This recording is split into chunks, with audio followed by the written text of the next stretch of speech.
Welcome back Cotter. to Talkville. Welcome back to Talkville. Sorry, I was singing an old song. It was called Welcome Back, Cotter. Remember that show, guys? Oh, yeah. Well, the names, well, the names have all Travolta, baby. changed. Oh, what's that? Travolta, back in the day. Welcome to Talkville, the ultimate Smallville rewatch podcast, where each week we go way back and we watch every episode of the show, which frankly is giving me a little anxiety. It's giving me anxiety, guys. We then go back and we talk amongst each other. We talked with you fans, with the listeners. We engage. We have a hotline, and it is giving me anxiety, guys. But first, welcome Ryan Tejas. Howdy. And Tom Welling. Okay, so one thing that fans need to know is we watch these episodes and we all put on black t-shirts and we do a podcast about it.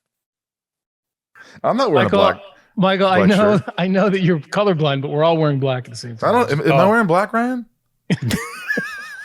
It's blue. Though the this is temptation the to just first say yes. episode.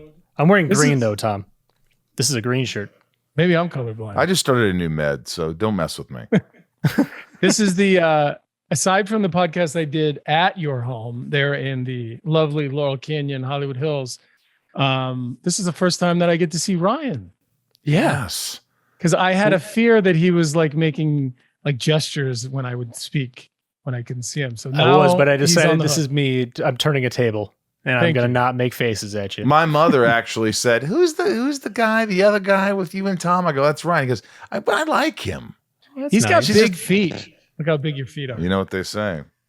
Close to A the big shout out to everybody who's supported the show so far. We're only a couple episodes in, and it's a real treat. It's a little stressful because we have to do our homework. We have to go back. We have to watch each episode. We take our notes. No one wants to hear how hard this is for us. But look, a big thank you to all the support from the community. It's been amazing so far. We hope you continue to join us throughout the rewatch. And by the way, a special guest next episode. We have special guests. I'm not going to say who they are, but for the next episode, which would be Jitters, we have special guests. So you might want to stick around next week. And if you didn't get a chance to call in and leave your questions for this week's episode, make sure you get some in for future episodes. Call our hotline. It's 213-538-2883. And Tom, they should leave their messages and they should just say, hey, I'll give you an example. This is a perfect message. Hey, it's Ron from Albuquerque. My question is for Ryan. Ryan, how do you put up with all their shit? It's really quick. That's it. It's decisive. It's just right to the point, and you have a better chance of getting on the podcast. Am I right, guys? That's true. Yes. Keep it short. Also, we've had some technical difficulties moving forward. We're fixing those, and the sound will get better on Tom's end. We've corrected things, and it's just going to get better and better. The show will grow with you. And with the show, presumably.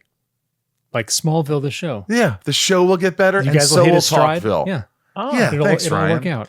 I have to mention the socials so you can follow us, but it's very simple. It's Talkville Podcast. Talkville Podcast on Facebook, Instagram, and YouTube, and Talkville Pod on Twitter. Follow us, please, and also subscribe. You could watch the show on YouTube. You could listen to it on Apple or wherever you get your podcasts, and just tell everybody about it and spread the word. We're trying to get a big audience here, and I'll jump in real quick. I'm not a big social media guy, as most people who have ever, I don't know, maybe nobody knows. But the social media that's happening for this podcast, I follow and I check in on. It's actually a lot of fun. It's it's like engaging. Yeah, it's kind of like interesting. I look at it. I like the pictures too. I like the videos. It's great. Yeah, I like it. There's this cool artist. I can't remember his name. I'll say it next time. But he makes these little posters for each episode, and they're fantastic. So you know what? I'm going to watch this. I'm going to actually give this guy a shout out because he's done a couple of great pieces of art. And they're cool. They are incredibly cool. And I don't know if he's going to survive all these episodes, but he's probably got them all done already. You think? His name is at whynotstuff.wns. Whynotstuff.wns. Give him a shout out. Say hello. Say thanks for the cool artwork. The podcast should follow him for sure. Yes. And lastly, We're getting a Shopify, so we're going to have some merch eventually.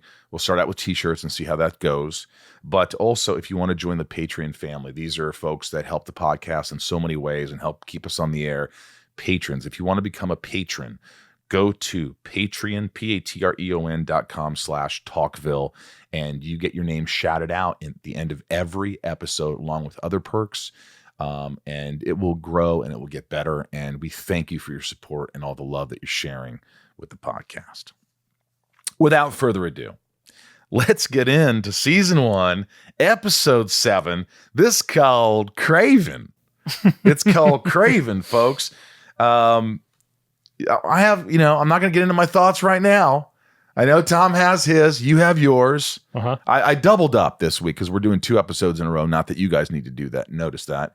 But I watched both episodes in a row, and we'll get into There won't be any wardrobe changes. Yes, there won't be any wardrobe changes for these 2 We'll all episodes. be in our black shirts. The title is Craving. It aired November 27th, 2001. The director was Philip Gracia. The writers were Al Goff, Miles Miller, and Michael Green. Hold up, November 27th. Will this have been Craving around Thanksgiving time? Is that what they're going for? Maybe they were. Okay. Maybe she should have eaten a turkey instead of a deer. She should have. Could have. Why weren't they? Let's rewind. Guest stars. Well, this is probably the biggest guest star we've ever had. Nominated for many Academy Awards. She played Jody Melville. It was Amy Adams. She learned a lot on Smallville. She did. It was the beginning. But by the way, we'll get into this. Chops. She had chops then. You could just tell that this woman was going to other places. Yeah. And it was apparent. And another actor who didn't get a lot of attention, but you mentioned before we started the podcast today, was the guy who played Dr. Hamilton, and his name is Joe Morton. He's done a ton of movies. Yeah. I remember working with him specifically. He was intense. I was a little nervous at times, but we worked well off each other. And we'll get to that. What I love about that scene is he's playing a guy, a very erratic character, but he's such a great actor that it's not over the top. And Lex is like, all right, I'm patient. I'll let you spin around while I weave my web. And it was a great, I don't know. I really enjoyed that scene with you guys because it showed a lot of character and patience and timing. I thought that was one of the better scenes of the episode. Oh, well, thank you. Here's a synopsis for you, folks. Because of him. Yeah. Oh, of course, because of him. Overweight teenager Jody Melville is obsessed to lose weight. She feels rejected by her schoolmates except Pete, who defends her. Planning to attend Lana Lang's birthday party, Jody submits herself to a radical diet. Only vegetables planted in her father's greenhouse, but with soil full of, you guessed it, Brian? Kryptonite. And Jody immediately achieves a wonderful shape, but has a huge and uncontrollable starvation and needs human body fat as the side effect, threatening whoever is closest. Her next potential victim is date Pete. Clark again is forced to break his date with Lana to try and save Pete and somehow stop Jody.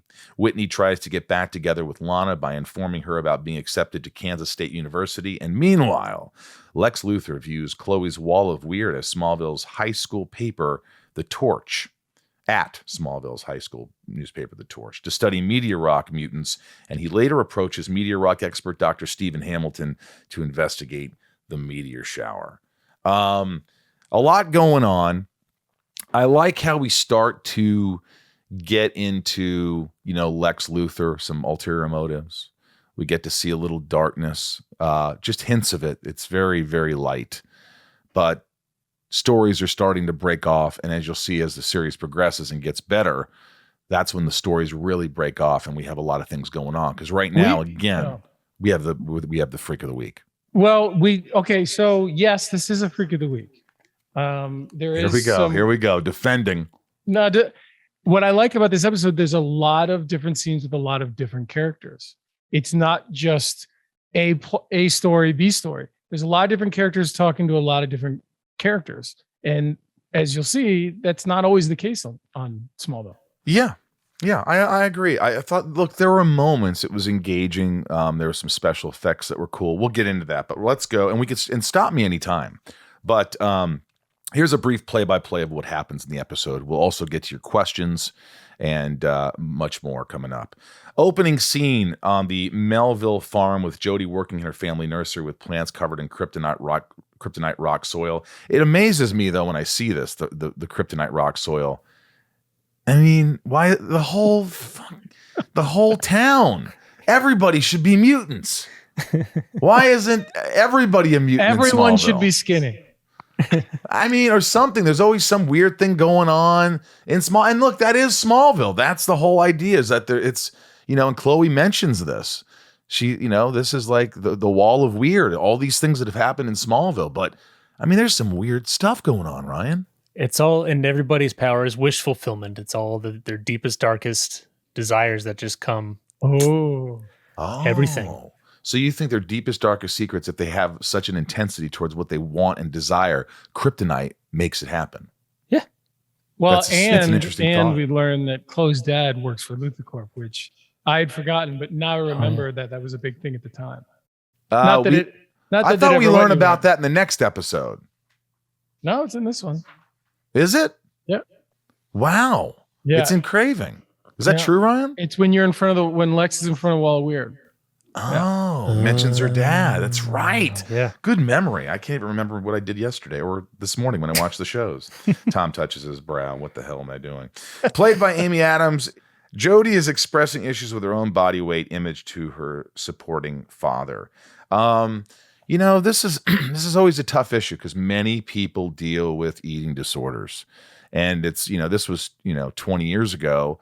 And it was a bit harsh at times. It was also being delicate, showing that there's good people in the world who love you for who you are. But it also, shows you the desire to want to be pretty, to want to be thin, to want to fit in with everybody else. And it's just in your head a lot of times. You'll find the cool people. There's a common theme of a lot of the characters in Smallville episodes saying, I'm a freak. Even Clark. People treat me like a freak, and one of the things that she says is nobody likes me. I'm a freak. And feeling like an outsider. I mean, this is a very touchy subject when it comes to diet and weight issues, especially in high school and stuff like that. But I thought that the encouragement was there for her. And even when she kind of got to where she wanted to be, she still wasn't fulfilled. No pun intended. Right. She was unhappy still. You have to become happy with yourself. And it takes a lot, I've had other issues, being too short, smallest kid in my school, and other things, facing adversity. But I don't know what it's like to be overweight and have being picked on and have you ever said I see it as my gift, as Lex said when he was talking about being bald to Clark? What did he say exactly? He said it in this episode. What did he say? He was talking about being bald, and he goes, "I've always seen it as my gift." Oh, that's right. He tells the story for the first time, and Clark had no idea. And then he doesn't tell it to the scientist, and he says, I saved that story for people I trust." After he just wrote the guy a check for $100,000, which I thought was interesting. There's a lot of interesting little things in this episode. I'm just saying. Right. And inadvertently, if you think about it, Clark, when Lex tells him the story, realizes, oh shit, the meteor shower caused this. I came from the meteor shower. It was me. I am, we don't play it up in this episode, but there's a look on your face like, I'm sort of responsible for this. Maybe. It's a hint, a ding. That's a little morsel, a little nuance. Yeah. But you're right. So there were some cool things about this. What are you going to say, Ryan? Yeah, no, I agree. No, it was a... This podcast is sponsored by BetterHelp Online Therapy. Whether you're struggling with grief, relationships, or stress, or having trouble sleeping or meeting goals, online therapy might be right for you.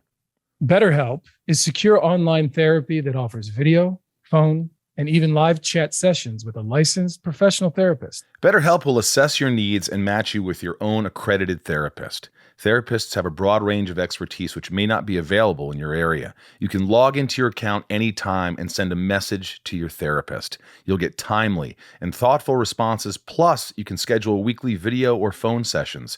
It's much more affordable than traditional offline therapy, and financial aid is available. Visit betterhelp.com/talkville and join the nearly 3 million people who have taken charge of their mental health with the help of an experienced professional.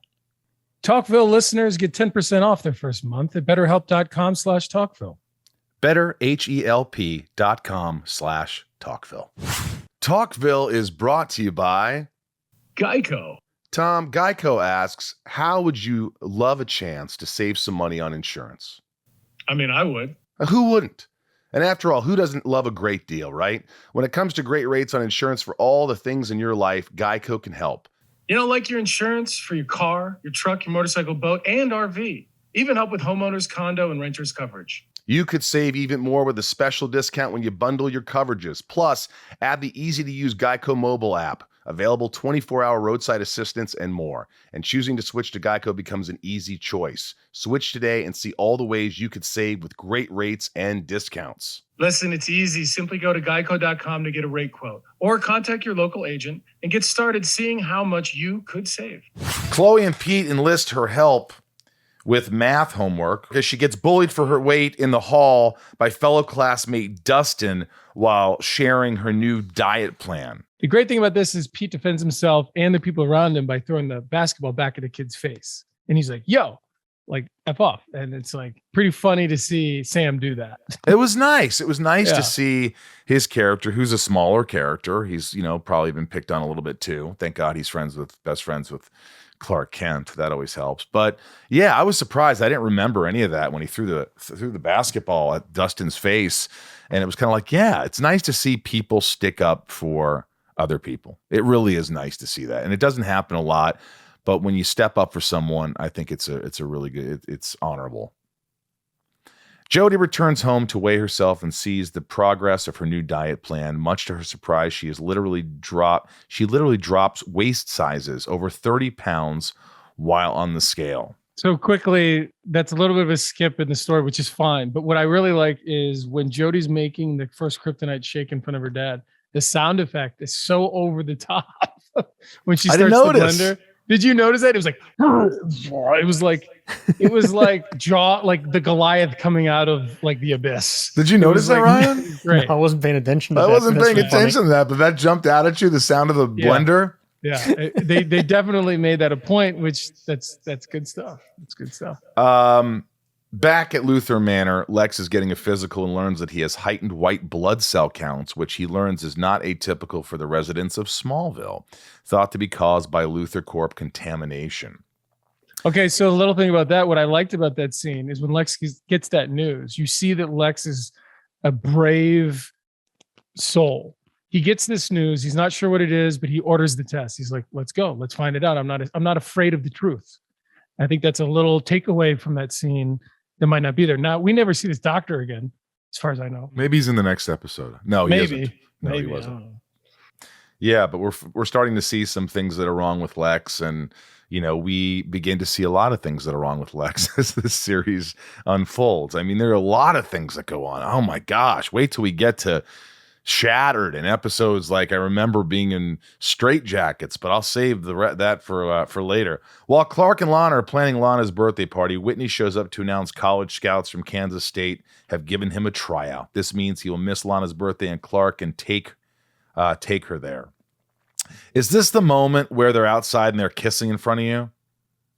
Yeah, there's like a little kiss. Yeah, they do that a lot. Have you noticed that? It's kind of like rubbing it in because you can tell Lana likes you, and so even if there's a little morsel of that like, which I think she's fond of you, she just starts smooching her ex. You think she'd be like, hey, let's. I don't know. I feel bad for Whitney's character because they never really ever gave him an opportunity to show why Lana might even talk to him. He just shows up and like talks to her all the time. There's never a conversation. I think, there was a time when, I think some people weren't crazy about Lana's character. They're always haters. I mean, there are people who didn't like Lex, there's people who didn't like Lana. But I think early on, it was probably because they're like, why are you dating? They were blaming her character. That's ridiculous. Because she's dating Whitney. And they were so upset by it, I remember, that they're like, how could she date this guy? Clark's the perfect guy. Team Clark. Go Clark. Date Clark. Show's over. Well, you kind of, in a way, you have to humanize the superhero in the show. You have to help him relate to the nerds watching, right? And that's a very relatable thing for a nerd. Is like watch someone you like, right. make out, very intensely, a little too intensely, I might say. That's what I was thinking. Yeah, with someone you like. Jody gets more aggressive with her usage of the kryptonite plant-based diet, cutting even more weight. But as she does this, she develops an insatiable appetite. This intensified as she hits a deer while driving and then devours her roadkill by eating 80% of its body weight. So again, quickly, let me jump in. One little thing. When there's a scene before this where Clark says to Lana comes over to the house, and Clark says to Lana, well, I could be your escort, just to kind of keep all the fans away. And there's a really great shot of Annette, Martha, with Clark and Lana in the back. In the foreground. Her reaction to that is like priceless as a mom, rooting for your son, wanting all these things for your son. And I thought that was a great beat. And then the second of all, the eating of the deer and the opening of the jaw, I just want to say, I could say this during this whole podcast, but Amy's performance, what I get from it is like the commitment. Like there's no like, I'm going to look, she wasn't concerned. She just played it. You know what I mean? Yeah. She owned every moment. And that's why her performance jumps out. And yes, she's gone on to do these other things, but what we're talking about is she was doing it then. I mean, she's a standout. Did you notice that like she had to do some tough scenes, like those scenes where she's eating so much food and they're cutting, they're like jump cuts. When you were at that lunch table, what was that like? Do you remember that? I do remember kind of being like, I wonder how this is going to happen because I've never been in a scene like this.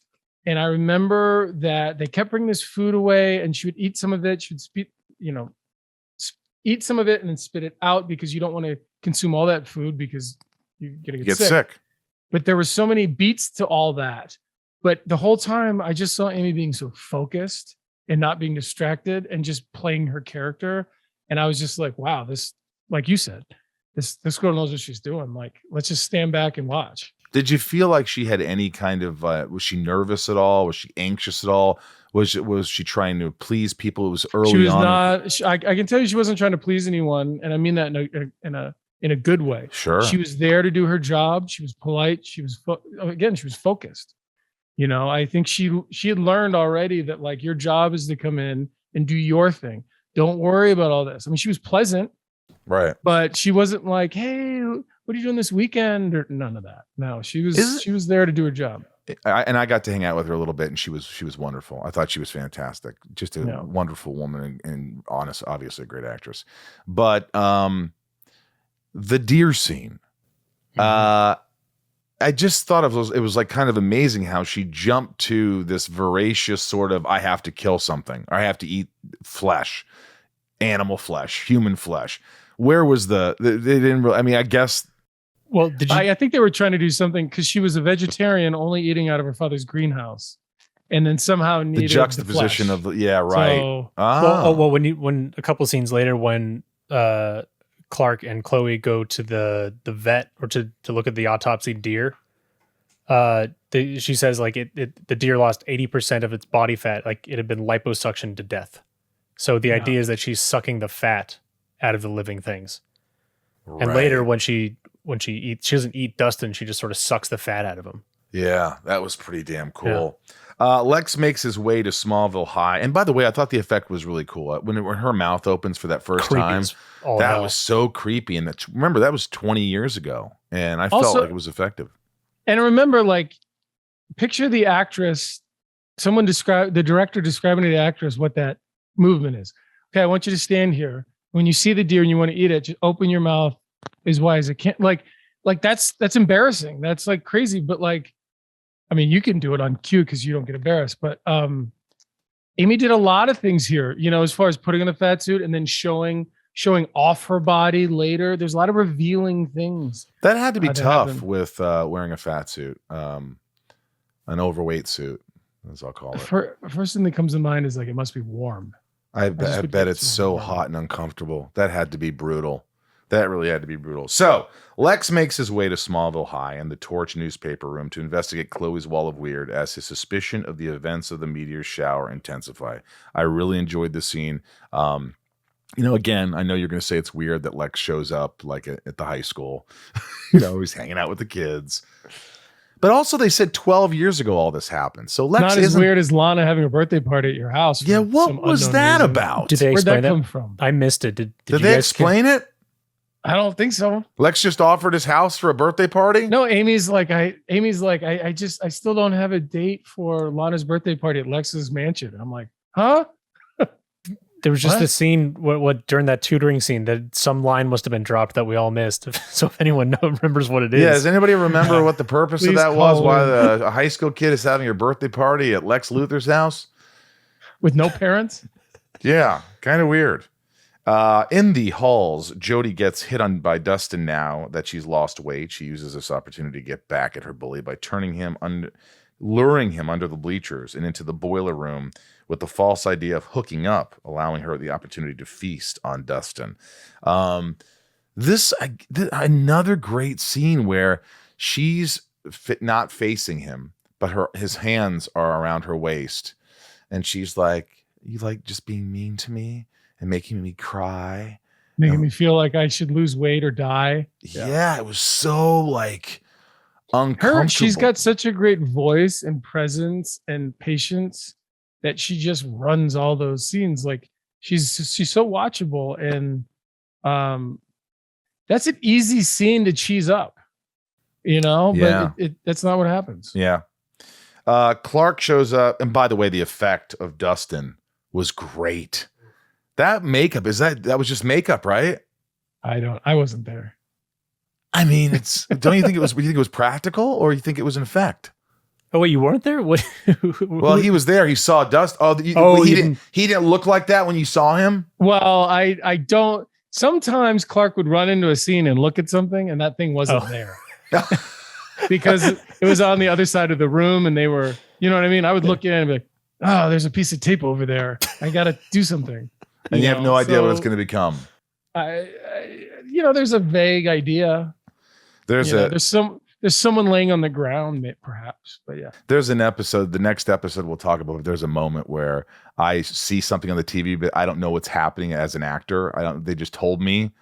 And my reaction is just like, it could have been a little more, like I did not react well. And I was like kind of pissed at it. I was like, what the fuck? Why didn't they tell me? Let's see. Clark, before Lana's party, Chloe visits the Ken house to share some info that she's dug up around the recent roadkill. And the two put the pieces together of Jody's infection of kryptonite. By the way, horrible performance on Clark's part. Why is Clark that? Clark literally, if you watch that scene, Clark is like, Chloe, what are you doing here? Why aren't you dressed? And she's like, well, I got some information. He goes, what kind of information? And then she's like, it's about the deer. And then Clark, like in the same tone, like no emotional shift, puts everything together and goes, we gotta go find her. That's not you though. That's the writing. I'm like that. Yeah, but a better actor would have gone, hey, let me take my hands off my button shirt and focus. You just went right for the answer. It was just he was like this, so it has to be Jody. Let's go. That was poor quick. direction and poor acting. Directorially and writing, I think. That wasn't really your fault. I won't blame you for that. And her family nursery, Jody's family nursery, was close to the meteor rocks that fell the day of the shower. Chloe and Clark then head out to hunt Jody. Pete goes to pick up Jody for the party. Aw, sweet Pete. When Jody feels a hunger fall over her, and to avoid eating Pete, someone who showed her compassion leaves him hanging. Pete follows and nearly gets devoured by Jody until Clark rushes in. So one of the biggest cliffhanger in this whole episode for me is she sends Pete away. Pete comes back and he's like, hey, let me help you. She's like, I don't want to hurt you. And Pete goes, you couldn't hurt her. And he doesn't finish his sentence because he sees her. I'm dying to know what was he going to say? You couldn't hurt a what? You couldn't hurt a deer. No, that's not it. He doesn't finish the sentence. And I'm watching the episode and I'm like, man, what was he going to say? Like, you couldn't hurt a great guy like me? We'll have to have him on the show. We'll have to have Sam come on the podcast. Sweet Pete. Clark follows Jody. And by the way, I thought that was really a well-acted scene by both Amy and Sam. When he hits his head and his concern for her, it was really nice. Clark follows Jody in her family nursery and fights her until she has realization of what she's become, making her set the nursery ablaze to off herself. but Clark pulls her out in time, saving her life. There was a lot of stunts in there and a big explosion. Why does everything? How could fire? Why did it explode? Why did it explode? Why was there fire? There. I didn't know. Was it the? It just exploded. The lights and the kryptonite rocks reacted. I don't know. I watched it and I go, why is that fucking nursery on fire? Yeah, why would there be a fire at all? I have explosion and probably have two a lot of question water marks. in it. Yeah, I felt the same way you did. I will tell you, I do remember shooting this scene. Really? Because it was like 2:00 in the morning, exhausted. Like, come on, can we just finish this? It's probably on a Friday if it's 2 a.m. And I'm on the ground and we're shooting me on the ground and all this stuff. And then like, boom, Amy comes in. And I just remember being like, whoa, like, wow, like, look at her. Like, she's in the outfit. On. She's got the power. She's coming in. And I remember kind of being on the ground being like, uh-oh, I'm in trouble. Clark's in trouble. You know what I mean? She was in the moment. It was an easy reaction to her arrival. I do remember that. And, there was a lot of things she had to stand over me, and foot placement becomes very important in those moments because you don't want to get stepped on, and you don't want the other actor to only stand and not have to move. And there was like some weird choreography. That's why I remember all this. But she just nailed it. I remember just thinking like, I need to be a better actor. Never such praise for a guest star thus far. This is the most praise because she really, without having her in this episode, I think it wouldn't have been nearly as good. I think she really elevated her character. I think she really did. Yeah, 100%. Lex Luthor hunts down a scientist with expertise in moon rocks to investigate the strange occurrences and people of the Smallville meteor shower. Though he's defensive, Lex blackmails the scientist into taking the gig to avoid interactions with students from getting leaked. Lex just wants to help. And by the way, this is the second time Lex has blackmailed. The first, the news reporter. There's a news reporter that he blackmailed. So, again, I remember these scenes. I remember working with Joe. I don't remember a lot, but I do remember working with Joe Morton. And he brought it. You didn't have fun. You were there to act. You were there to deliver a performance. You were there to make a scene better. And sometimes that's a good exercise. Yeah. It was for me. Sometimes, all right, you don't have to be the stand-up comedian. You don't have to make everybody laugh here. Just fucking do your job. Well, one of the other things I noticed in Lex in this episode, I don't know why I just realized it now, but one of the things that you had done in your performance is you took time between your lines. What you'll notice a lot in the editing of Smallville, as soon as someone's done with their line, is a cut to the other actor who talks. Cut, right? It's pacing. But what Michael did, whether you knew it or not, is you kind of took time with what you were saying. And there's like an old movie star adage is if you do that, they can't cut away from you. I mean, they can, but they probably won't. And I don't know if you did that on purpose, but I noticed in this episode, how you controlled the pacing. And I don't know if that was something you were aware of or not, but I saw it. Thank you. I think what happened is I started to get a little more confidence. And sometimes confidence kind of ebbs and flows. I feel like this was one episode where, for the most part, I felt confident. And that doesn't always happen. Sometimes you're not focused. Sometimes there's distractions. Sometimes there's just, you don't feel the confidence. But for some reason, I definitely, when I watched it, I felt like, hey, you were pretty. You had a lot, and Lex had a lot to do in this episode. Yeah, there was more to do. 3 big things he had to get done. Yeah. Absolutely. Well, thank you. Interesting things of note. And then hold on real quick. The scene where Clark throws rocks at Lana's window toward the end. Oh yeah. That song. Yes. That song is like, is there a better song for that moment? I don't think so.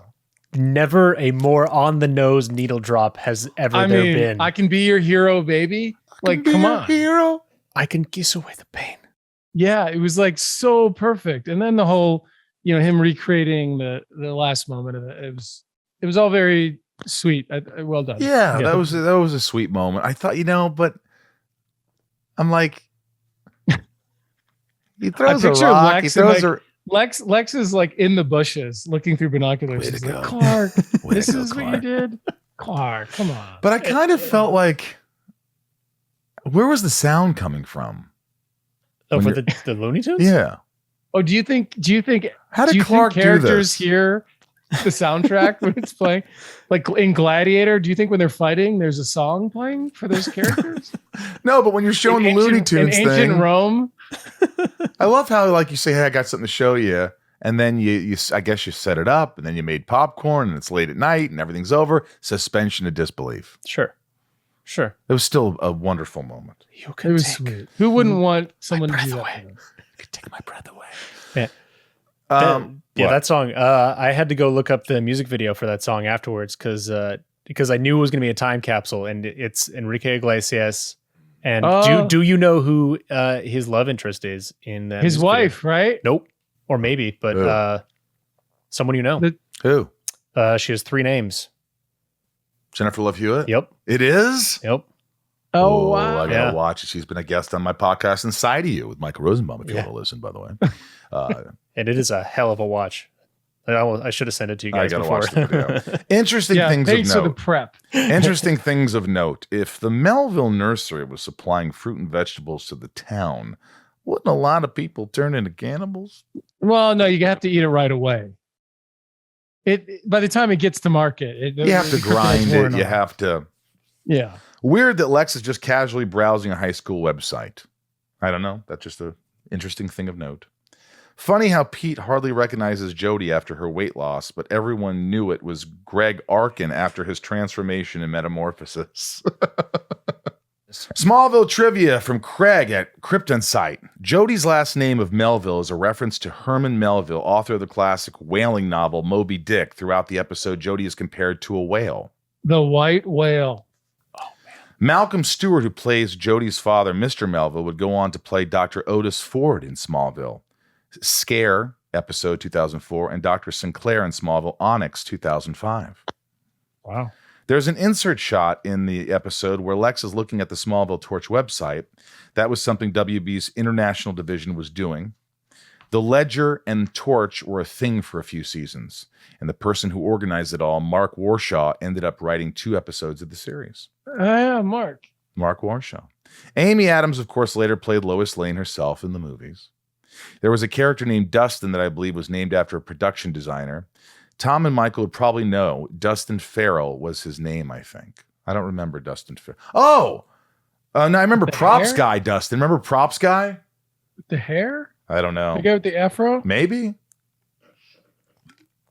But why'd they make him a douchebag? I remember Justin, just in case. Remember we That's what I'm saying. Oh, that was Justin. Yes, just in case. Yes, exactly. So, what would you guys say the highlights were? Obviously, the acting, Amy Adams, Joe Morton, my character. Well, you got to talk about Joe Morton for a little bit. Why? You haven't really talked about him yet. I did. You did? Yeah. I mean, I talked about him enough. I thought he was a great actor. You could look him up. He's done a lot of work, and it was enjoyable working Michael with him. said that it was working with him was like you weren't there to have fun, you were there to act. Remember that whole part? Yeah, remember? Well, I blacked it out. Jeez, We'll send you the episode. So the highlights. What would you say the highlights? I thought Amy's performance, Joe's performance. I thought there was some good stuff in there acting wise. The effects I thought were pretty good. Dustin's face getting thinner. So the explosion, how it happened, I don't know, but the explosion in the nursery. It was nice to see Pete have a little emotion and not just be a sidekick. He had his own little story for a second, for a beat. Getting to know, Clark Kent, getting to understand what happened to Clark, some backstory. There were some interesting parts. I thought there's this funny part where Clark comes home and they're like, Clark, what happened? And he's like, I'm fine, because the police called. And he's like, Amy's character's dad is on the way. She's on the way to the hospital. There's no mention of Pete. I wonder if it's like Pete went home to cry in his pillow. Yeah. No, you happened? said Pete. You said Pete had a migraine. Oh, that's right. You did. You said biggest migraine he's ever had. Biggest migraine he's ever had. Right. But besides high points, because we could sit there and name besides high points, if I haven't named any that you want to add, but what were the low points other than being a Freak of the Week episode and sort of another Kryptonite Rock? making someone change. I think the lowest point was Clark putting it all together while trying to put a shirt on. I don't disagree with you. That was that was a little cheesy. That was a miss. That was just a miss. It was abrupt. I don't think people saw it as intensely as you do. The torpedo was going like this, and it just missed. Like, it's fine. It's plot point. It's get it over with, move on. But that's the one. That's the point. That's what bugs me about this episode. All right. Well, I don't think it bugged us as much. Here we go. Well, now that you mention it, it bugs me a whole hell of a lot more than it did then. Now it goes under your favorite. We are ready for the hotline. This is your questions, folks. 213-538-2883. Let's see what some of you had to say. This first one is Abby. Hi, my name is Abby. I'm from Seattle, and I've been watching Smallville probably since it came out when I was in middle school. This episode, Crave, has always been kind of hard for me to watch. But I feel like it was ahead of its time in suggesting that extreme disordered eating always backfires, and it's kind of interesting that they did it in the Freak of the Week context. When I rewatch it, I'll never forget the use of the song Slide by Dido when Amy Adams is looking in the mirror in sort of the earlier scenes. I feel like it's one of the more memorable moments where Smallville did such a good job with the music, especially in the first couple seasons. Thank you so much for doing this. Bye. Abby, I agree with everything you said. The lyrics in that song where you brought this on yourself and it's high time you left it there. Lie here and rest your head and dream of something else instead. Hey, this is Brad from Denver, who had the most difficult acting scene and why. Thank you. Bye-bye. Who had the what? Most difficult acting scene and why? I think Amy. That's my opinion. Amy had the toughest performance. She was the show in this episode for the most part. Tom, you're contemplating. You're not agreeing. Could she have pulled off the buttoning up the shirt scene? Could she have even done that? Maybe not. I'm just saying. Maybe she couldn't have. If she hadn't done such a great job, the episode does fail. It does. So yeah.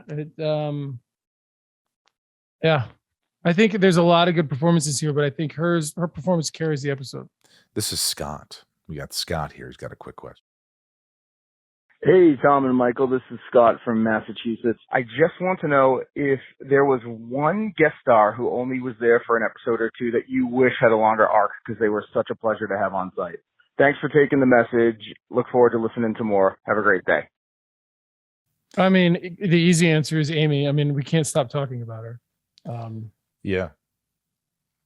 It'd have been cool to see Joe come back having found in like the final season, the final episode, Lex is like finally coming back, and all of a sudden there's like the phone rings and it's like Joe's character calling. I figured out the meteorite. There was some great guest stars though. I mean, look, obviously Christopher Reeve down the road, you wish that he could have returned, but that was difficult. Oh, I was just talking about this episode. But I'm just talking in general. I don't know. That's tough. We've had some great guest stars, and as we move along, we'll talk about it. But I always felt like a guest star. Jeez, I mean, well, it always says guest star John Glover, and he was a regular. I mean, he was such a force in that show. They always called him. This is Patreon privilege. This is video, but we're just going to hear what Rocky has to say. Hey, what's up, Talkville? Lifelong fan of Smallville. First-time Patreon supporter, super excited to be a part of this. I'm going to get right into my question. Out of all the writers and directors for each of you, which one sticks out? Like, because the two that worked on Craving, they've gone on to do great things like The Boys, Green Lantern, Blade Runner, Logan. Appreciate you guys. Have a good one. Thanks. Wow, I didn't even know that. Yeah. They don't call you? No, I have never had a call. Of the writers, directors involved in this episode, which sticks out to you the most? Holy shit. The guy who wrote this episode wrote Logan and Blade Runner 2049. Are you serious? Yeah. I mean, he also wrote Green Lantern, but that couldn't have been entirely his fault. It's funny. One of the worst movies ever made, but nobody ever gets blamed for it. Yeah, I didn't see it. Everybody in that movie has gone on to do great things. It's true. It's amazing. Good for him.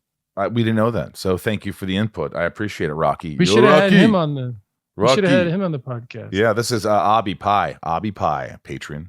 Thank you for being a Patreon. Wait, we didn't answer his question. Did we not? Well, it was sort of a statement, kind of like he answered it himself. I'll just say quickly that Alan Miles when they wrote scripts, the scripts, the first version of the script arrived 5 times better than most other scripts because they're knew what they were geniuses doing. and they know what they do. And then, I think Greg Beeman and Glenn Winter jump out to me as directors for sure. No offense, Michael, but none offense taken. but those are to answer the question. That's the quick answer. Yeah, there were some great directors on the show though. The guy. Janot, remember Janot? Janot was fantastic. We can go on and on, but it's so early in the season that you won't know until we talk about them later. But yeah, Abby. Hey Tom and Rosie, Abby here. We all know Jodie was played by Amy Adams, who went on to play Lois Lane in Man of Steel. But do you know how many other Smallville cast members were in that movie? You might be surprised. Kevin Costner. Wow. What, Kevin Costner was on Smallville? No. By the way, the answer is 22 22 cast members. 22 cast members is the answer. What? You could go to Krypton site for more information. I mean, I could name them off if you want me to. 22 cast members from Smallville were in Superman. Let me look at it. Yeah, the 2013 Zack Snyder Man of Steel. If that was a Marvel movie, I would have played like the butler, and it would have been like accepted. But 22 actors. Well, wow, must have shot in Vancouver. I mean, Christopher Maloney's in it. Did Christopher Maloney make it to Smallville? No, he was never in the show. But wow, can you believe that 22 people that were on Smallville ended up in Man of Steel? I can't. That's crazy. It's great for them. Yeah, there's a whole list. You can go to kryptonsite.com and check those out. Here's Sophie, our lovable patron. Hey, Tom and Michael, it's Sophie here in Australia. Just wondering, there's a scene where Lex is looking at the Smallville Torch website and it has the heading America's Strangest Town. And I'm just wondering whether you have any stories from any strange things that happened on the set that you remember. Thank you. Not really. Not really anything strange on sets. I wish we had better answers this time. The whole idea of a production is that nothing strange happens. Like you're trying not to have anything happen strange. Strange. There's things go wrong, but those aren't strange. Those are bad. The strange things have happened where when we get to the episode, you'll talk about when your car got broken into. That was strange. That wasn't on set. And I was going crazy in that episode too, and that fed into it. One of the reasons why visiting your friend when they're acting on a set is so boring is because it's not strange. It's supposed to be very methodical to capture a performance, which can sometimes be hopefully creative and also could be outlandish. But strange things on set, like the barn wasn't haunted or anything. No, I ultimately it was just like I think the strangest thing on set was, especially in the first year, was people a lot of chaos trying to get the episodes done, reshooting, shooting out of order. Many days more needed for episodes for completion. We need Michael, we need you in Vancouver. How long? We're not sure. Yeah, it was just okay, but where am I going to stay? It was chaotic, and there wasn't any strange things. I think sometimes, occasionally someone would show up to set. You remember those days where some guy would just show up to set, and it was like, are you supposed to be here? And they'd have to escort him away. And there was some times where that happened. That was a little creepy. You never know, especially nowadays. What could happen, and you just got to take precautions. So it was always really strange, that smell at Luther Corp. I never got over that. The crap factory. So Lex worked at the crap factory, and boy, it smelled like the crap. It was a sanitation plant. Sanitation plant. Boy, you smelled like shit for a week. Horrible. Here's our last Patreon for today.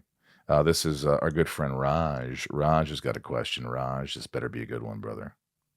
Tom, Michael, this is Raj from Baltimore, Maryland. The episode culminates in a big explosion at the greenhouse. One of many explosions, but this was early on. So I'm curious if you guys remember the team that was in charge of those practical effects in the first season. If either of you were on set the day of this explosion, and if you were, do you remember kind of what went into the planning, the execution, and if you happen to remember it going smoothly or any issues that they had to work through to pull that off? I don't remember anything going wrong, and I don't remember being there for it. I'm pretty sure I wasn't there for it because a lot of times those big explosions they would save for the last scene of the day, and I'm out. I'm not sticking around. So you wouldn't even see them sometimes. Yeah, I don't think I ever saw. I saw one. There's an episode down the road where we blow up a house, and I remember I was there for that, but we were like half a mile away. Everybody was, because we just blew a house up. Like there was dynamite everywhere. Like we were doing. Anyway, it's another episode. But we were doing a scene in the basement, and I was like, "What's all this dynamite?" And they were like, "Oh, we're gonna blow this house up later." And I was like, "Wow, is this safe?" And they're like, "Oh yeah, we haven't connected it." And we did a scene in a basement filled with dynamite, and then later they blew up the house. And I don't know if I probably should have called my agent. Yeah, I'm not comfortable with this. Well, it's not. Anyway. It's not. Craving. There you have it. Thank you, patrons. Thank you for calling the hotline, listeners.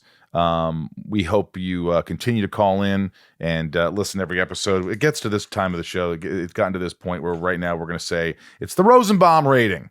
It's Rose and Bomb rating. Remember, 3 roses is the best, then 2 roses, 1 rose, then a heater right down the middle.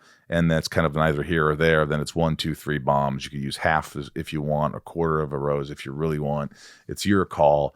But this, we'll start out with Ryan. Ryan, what would you give this episode? I'll give it a 1. 1 rose. I'll give it a 1 based on the performance of the guest actor. I think that's fair. Yeah. Tom? I was going to say 1. Then say 1. 1. You know, guys, I think this is the first time so far on the show that we're all on the same page. Amy Adams elevated the show. I'm going to give it a rose based on her performance alone. I might give it a 3 if Green gives me a call. Yeah, the old guy who's now writing all the big fucking. They never remember anybody. He's forgotten us. Nobody brings you along, folks. Let's be honest. It's very seldom that one of your friends becomes a big director or a big movie star and they help you out. It just doesn't happen. You're just the friend that they talk to every once in a while. It doesn't really happen. It just doesn't. Unless you're Adam they might throw you a bone every once in a Sandler while. Sandler does it. Sandler's one of the few people in the world that does it. But, you know, Tarantino doesn't do it. Tarantino gets big stars, and then he puts those big stars that are already big stars in his movie. But, hey, that's life. Become your own success. That's a good question for Tarantino when he's on Inside of You. How many friends of yours have you hired over and over? It's now time for the death and save count. How many people got saved and how many died? Death count. This episode. 0. Nobody died. You can't count the deer. What about the kid who got the life sucked out of him? He didn't die. He was in a coma. They even said it. 3 people were saved in this episode. Clark saves Dustin after he gets the life sucked out of him. Under the bleachers. Pete from being attacked and also probably sucked. And Jody from trying to off herself. That's what happened. And now it's time for one of my favorite things. It's called Ryan's Favorite Scene. Great. All right, give us 3 choices. Here we go. Your 3 choices are Jody going to town on the fridge in that one scene. Lex and Dr. Hamilton having a good old-fashioned act-off. And the ending with Let Me Be Your Hero, Baby. Go ahead, Tom. Wait, what was the last one? The last one is the Let Me Be Your Hero scene. Let me be your hero. Oh, I just love the fact that you're like the act off and the whole thing on the fridge. I love the way that you're surmising these. I got to condense them. Yeah. Ooh, I kind of want to go with the act off, but I think you like that song enough. I'm going to go with Hero Baby. I know. I'm thinking about it because he talked about it. He really liked it. He did the research. You know what, Tom? I'm going to go with you on that. It's the song. He watched the video. Third one, Ryan. Yeah. Yeah, we both got it. Yeah. We both nailed it. What scene does Ryan like? But I do want to give a very strong. I mean, we talked about it a ton in the episode, but just like watching her eat like the bread and the hot dog and like the blue gosh. Jello, and just like in the scene, you could see in her eyes that she was like in a zone. Oh, she was. I'm gonna it. get an Oscar one day. Yeah. I can't believe she still doesn't have one, but. That was, yeah, you could see it. Guys, what a treat. This was a lot of fun talking to you guys today. I hope you enjoyed this. We're still a work in progress. We're working out the kinks, but we're having fun. And I hope you're watching these episodes with us. Please spread the word.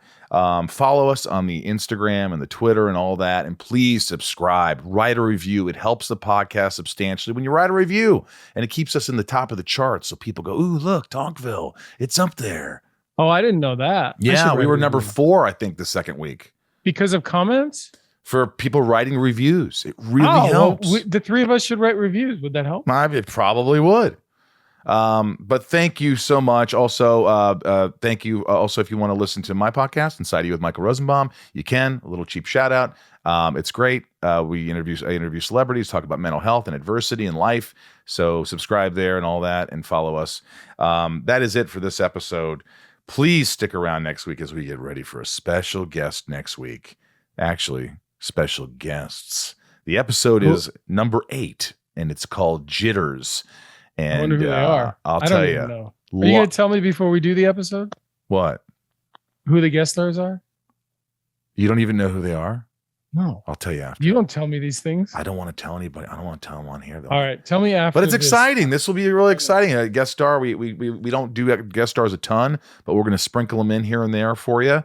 And we hope you stay tuned. Thank you to all the patrons for the patron love. Go to patreon.com/talkville. Hopefully a Shopify account will be around soon for Talkville, and we'll get some t-shirts out there so everybody can support the show. Thank you for your love. Keep watching, keep listening. Smallville forever. Ryan, thanks for being here. Thanks for having me. Forever. Tom, forever. Yeah, thank you. And thank you for being on camera today, Ryan. Yeah, it's good to see you. And also, I will say thank you, Tom, for getting your poster back up there behind you. It's very nice. It adds a little touch. Yes. Found it. Yes. Really I feel like I'm being looked at. I think that's it. At Talkville Podcast or Talkville Pod. Make sure you you listen and you write comments and you write reviews and all that stuff. I've already said that, but thank you. That's all we got here today. I hope you enjoyed it. I hope you enjoyed this. Tom, did you enjoy today's episode? I did. It was funny. I feel like we got more out of this episode than I anticipated. Yeah, I'm telling you, once I was watching it, I was like grabbing things and that's why right before this I needed a minute to condense my notes. I had things on like napkins because I was watching it while I was like with my son trying to feed him. And I was just like writing down little things that came up. And that's why I had so many little things. You did. You had some great notes. To bring up. Thanks for sharing those notes. All right. Yeah. We'll see you next week. Hello, by the way, we're about to give the Patreon readouts, the shout outs to our favorites. Our patrons are amazing. They keep the show alive. They keep it going. Thank you for the support and the love. If you want to join Patreon, be a patron, go to patreon.com/Talkville and support the podcast. And before we give these shout outs, we forgot in the episode Hourglass to give a Rosenbaum rating. We forgot. And that was with the old woman. That was with Lex and the blood, and the blood rains from heaven, and he kills all the flowers, and the old woman dies at the end. I think what happened was, I think we talked about the episode so much, and there was so much that you liked about it. I think we were just like, hey, time's up. I think we're done. And yeah. We forgot to give it the Rosenbaum rating. So I'm sure people were like, what happened? So what would you give it, Tom? I think it's a really cool episode. I think it's a little different than the rest of them. I would give it a solid 2. 2 roses. Yeah. 2 rose. How about you, Ryan? I'm revisiting my notes, and I did enjoy it. I'm going to stick with Tom. I'm going to go with a 2. 2 roses. I'm going to go with a 2. I liked the visions and this woman saw, and I thought it was really cool, a glimpse into the future. And it was kind of, it was just a cool episode. I think it was shot well.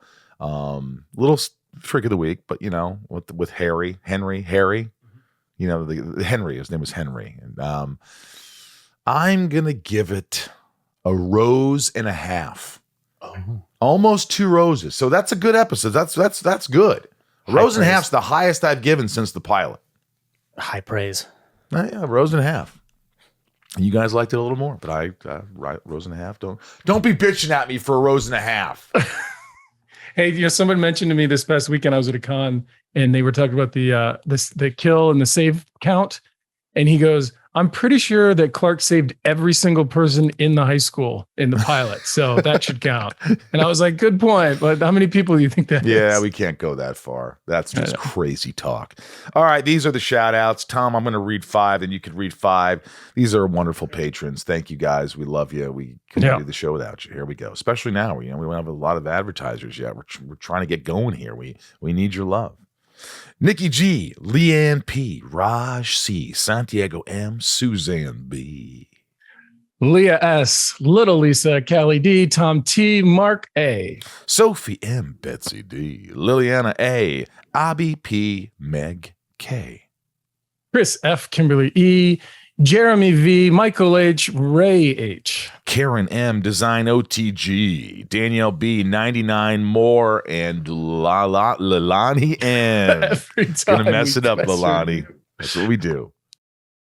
Catherine P, Brett G, Super Sam, always hold on to Smallville, Farrell T, Ken J, Jeff E, Estevan G, DJ Kento, Garrett W, Just JTR, Taylor H, Kimberly L, Danny G, Teresa, Justin S, Eric W, Tom N, Tony V, Rodolfo V, Jason W, Osama A, Nancy D, Megan H, Arton K, Just T, Justin T, and Lucy O, Tristan C, Adam S, Jeremy G, Anna M, Amanda R, Brandy S, Teddy 127, Michael P, Benjamin P, Ryan R, Grumpy, I almost said Grumpy Tits, Grumpyitis, because I was dyslexic for a second, Grumpyitis, and Daniel B. We see what we want to see. Jordan M, Hillary B, the TH3 Blur, Craig G, Christy R, Lonnie B, Polly Anna, and Karen P. Guys, we love you. Thanks for tuning in every week. We got another great episode coming next week. Please write a review, follow us on the handles, subscribe, tell your friends, get this thing going. It's a big family. Make sure you watch the next episode of Smallville. We'll be here to talk to you about it. And from Ryan and Tom, myself, we love you. We'll see you later. Good night. Good night.